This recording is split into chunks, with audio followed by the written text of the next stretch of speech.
araw sa ating lahat. Ako nga po si Dalia Sumagang at ngayon tatalakayin natin ang Bangko Sentral ng Pilipinas o kilalang BSP. Ang BSP ay ang sentral na bangko ng ating bansa. Ibig sabihin, ito ang pangunahing institusyon na namamahala sa pera at ekonomiya ng Pilipinas. Itinatag ang BSP upang masigurong maayos ang sistema ng pananapi tulad ng bangko, salapi at palitan ng mga pera sa bansa.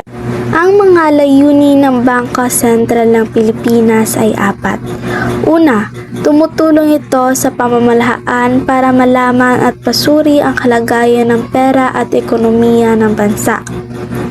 Pangalawa, sinusuportahan ito ang pagtaas ng produksyon at kita ng mga mamayan. Pangatlo, pinangangalagaan ng Bangko Sentral ng Pilipinas o BSP ang halaga ng piso para hindi ito bumaba kapag ikinumpara sa ibang pera. At panghuli, tinayak ng Bangko Sentral ng Pilipinas o BSP na mananatiling stable ang pera at presyo ng bilihin para maging maayos ang takbo ng ekonomiya. Mga gawain ng BSP: clearing house ng mga bangko. Ang BSP ay para lamang sa mga bangko, hindi direktang nakikipagtransaksyon sa publiko. Hindi nila tinatanggap ang mga ipon ng mga tao. Pamamahala sa mga bangko. Tinitiyak ng BSP na ligtas ang pera ng mga tao sa mga bangko. Nagpapautang sila sa mga bangko kung kinakailangan at sinubaybayan ang kanilang operasyon. Taga-pamahala sa reserbang, dayuhang salapi, ginto at ang pagbabayad sa utang panlabas at panloob. Ang namamahala sa mga dayuhang reserba tulad ng dolyar at ginto, nagbabayad ng mga utang ng bansa at nagsisilbing tagapag-ingat ng mga mahahalagang ari-arian.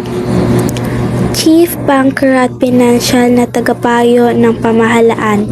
Ito ay magsisilbing tagapayo sa gobyerno tungkol sa pera, pagpapautang, mga patakaran sa ekonomiya at laban sa money laundering.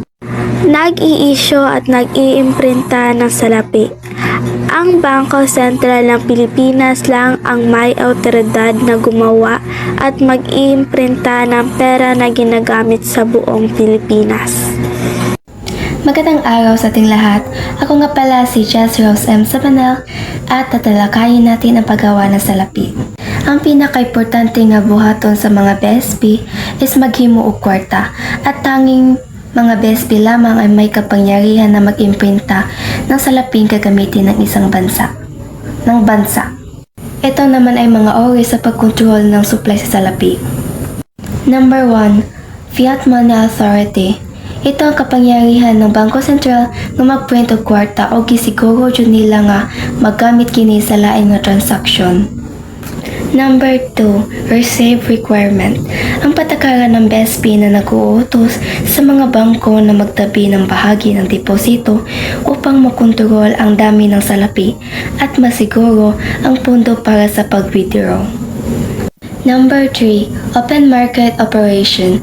Bumibili ang BSP ng bonds ng gobyerno para kontrolin ang pera sa sirkulasyon. Number 4. Discount Rate. Nagpapauta ang mga BSP sa mga bangko para managhan ang ilang kwarta. Number 5. Moral Suasion. Kapag hinihikayat ng BSP ang mga bangko na higpitan ang pagpapautang upang makontrol ang dami ng perang umiikot sa ekonomiya. Ang pagkilala ng salapi.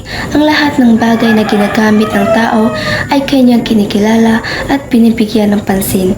Isa na rito ang pera or salapi. Kahulugan ng salapi. Ang salapi ay medium ng palitan na nagpapadali ng transaksyon at kalakalan.